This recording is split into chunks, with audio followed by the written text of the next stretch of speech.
Hi everyone, welcome back to my channel. If this is your first time joining me, thank you for joining me. I do hope you'll enjoy my video and consider subscribing so that you see all my future videos, and you can of course go check out the videos that I've done in the past. I'm coming today with a video that's a little bit later than I hoped. I planned to put this up about a week ago. Unfortunately, I've not been very well, so do forgive me if I sniffle a bit, and if I cough a bit, I'll try and edit them out, but I have had a very bad cold, and so I'm a bit late coming to this. However, it's been lovely watching all the videos of other vloggers to do this particular challenge, which you may well have guessed, and in fact, I'm pretty sure I'll put it in the thumbnail. It is my video all about the Instagram challenge, #SewAprilBlouse24. And I'll just do a quick recap because by now we're halfway through the month, so I'm sure you followed everyone else's videos and posts. It is a Instagram challenge that is run by The Cloth Edit, and that's the lovely Gabrielle over there in Australia. And it is co-hosted by Ruan, the Yorkshire Sew Girl, and it is basically to sew up a blouse in the month of April and to post it on Instagram. I will pop all the details below. The main thing is that it needs to be a brand new make this month, and it needs to be, a blouse is considered a woven garment, so it wouldn't be a knit. And obviously use the hashtag and also tag in Ruan and Gabrielle to be in with the chance to win one of their lovely prizes. So as I said, this is running throughout the month of April. Hopefully you've already seen posts over on Instagram and also other lovely vloggers talking about their blouse ideas and inspirations. I certainly have been watching them. When you're not well, I don't know about you, but I tend to watch a lot of YouTube. But I'm coming with my ideas today, and I've got some different idea of how you can maybe come up with your plans, and I'm hoping it might be helpful to some of you. It certainly is to me. So my idea of the blouse for this month was, and probably will be, because I suspect I'll only get one sewn up, the Donny shirt. Now, don't be fooled by the fact it's called a shirt. I did check with Gabrielle and she says it's perfect. It's a blouse in that it's not buttoned all the way up here. It's not a boxy shirt-like shirt. This is a nice loose shirt. It's got an open collar. It hasn't even got any buttons. And I do love the Donny. If you've followed me, you'll know I've made two and I want to make lots more. Also, I have mentioned in the video before, so you will know already, that my plans for the Donny shirt are this gorgeous fabric. Let me see if I can get some of the animals. Yeah, there you go. That I got at the Stitch Fest a couple of weeks ago, and that is from System in Tarka, and it was a very popular fabric, and I got the remnant piece on the Saturday. So I will be hopefully making, as I say, the Donny shirt, which is a Friday Pattern Company pattern. But I wanted to give you an idea of other shirts and also the way that I've been looking at it in case I do, by any miracle, get a chance to do more than one blouse. And that is using my wonderful app from StashHub. So if you don't know what StashHub is a wonderful app that has been developed by Yvette, who is Blossom Sandwich, and her husband Doug. And it is to help you organise all your sewing, or I think you can do like knitting and crochet as well, because of the way it's set up, into one app, so it's at your fingertips. So mostly I use it for fabrics, so it stores my fabric details, and for patterns. You can also do projects on it where you can pair up those fabrics and patterns. You can also store things like notions, so button zips, etc. And also she has a wonderful section that is all about challenges going on, so you can check out what challenges are happening and if you want to take part. Now, I have this app on both my phone and my iPad, which I find really useful because obviously I can take my phone out and about, but when I'm at home my iPad is much bigger. So I'm hoping Editing Me will be able to pop in screenshots or videos or something as I'm talking. What I discovered when I was flicking through my StashHub the other day is that they have, and I know that I knew they did this, I just don't use it very often. They have a filter function, which, like I say, I'm hopefully going to do after this to show you what I'm talking about. So in my pattern section, when I add patterns, one of the options you can add is garment type.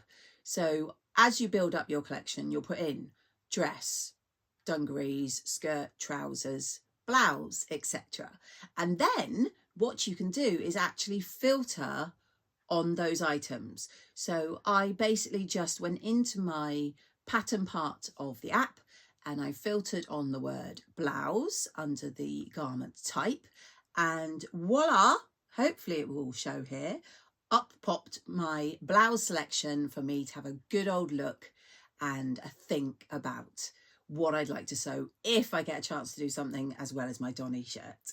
So yeah, this is wonderful. I love this. And if you haven't been utilizing the garment type section and you do have StashHub, I highly recommend when you're putting patterns to use this, because future things like if you want to do dresses, skirts, etc., just makes it so much easier to find.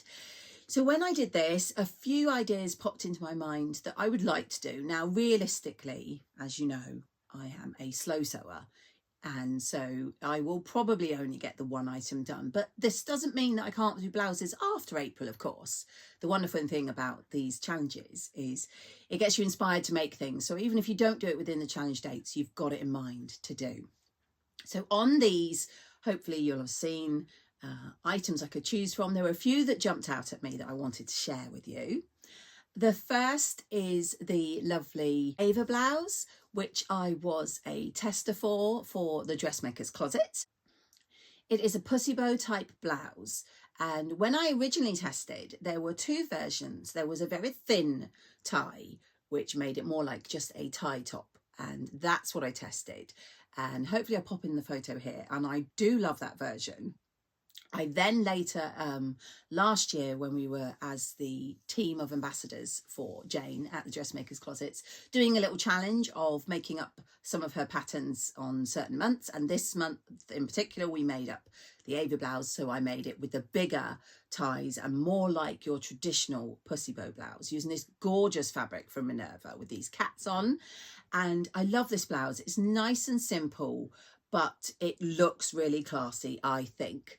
And I will hopefully pop up things like line drawings and versions. So Pussy Blouse from the Dressmaker's Closet was definitely high up on my list, and I can highly recommend it if you haven't checked it out. As an ambassador, I can get a small commission if you go over and buy any of her patterns.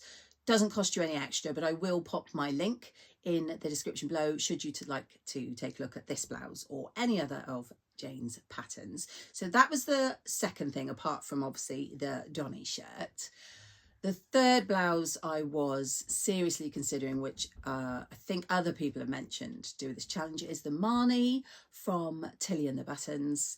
And I'll hopefully pop in my gorgeous double gauze version that I made and absolutely love.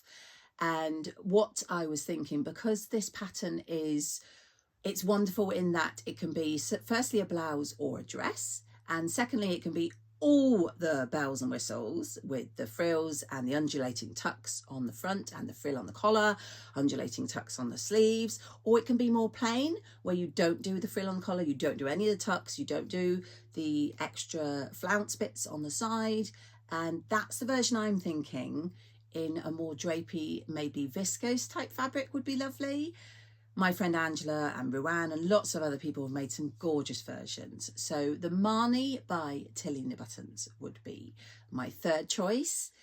And finally, the other one I really want to make, which I've made previously. If you followed me for a while, you may recall I made this for a family member's birthday. I was about 2.5 years late, I think, or something like that, but she does love it, and it is the Rhapsody blouse by Love Notions. And I think on my StashHub I've got the photo of the one I made.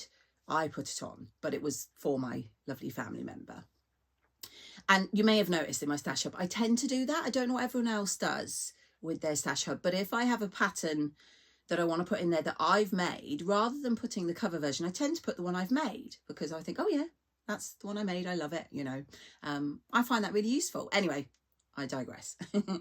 Yes, the Rhapsody blouse, it comes in loads of different varieties. I can't remember exactly how many. I'll probably pop the line drawing here.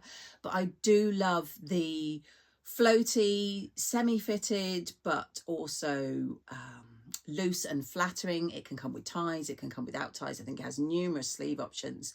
I actually want to do, I think, the exact same version that I did previously. And I think, again, in a nice floaty, maybe viscose type fabric for that one.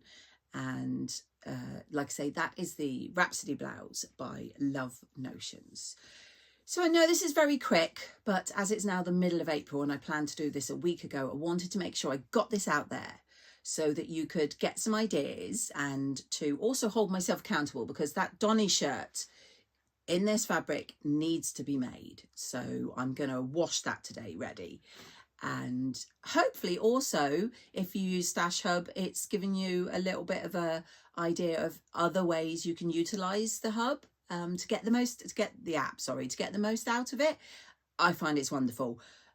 I have also got something else that they've recently released. You may be aware, a physical product, which I will be talking about in my next video, which I hope I will film directly after this, which will be my very late Friday sews for this week. So that is it for me. I urge you to take part, just sew up a blouse. It can be a simple blouse, it can be all the frills blouse, whatever you fancy. Get it up on the challenge of hashtag SewAprilBlouse24. Make sure you tag Gabrielle and Ruan, and there are loads of prizes. Do go check out Gabrielle's Instagram. I will pop it, as I say, in the description below. I might even remember to put it on the screen. And enjoy making up blouses. I'm looking forward to seeing everyone's, and I hope I've given you a little bit of an idea of something that you might like to do to take part. So that's it for now. I do hope you'll give me a little thumbs up, and as I say, consider subscribing if you don't yet. I would really love it if you did do that, and I will catch you all in my next video.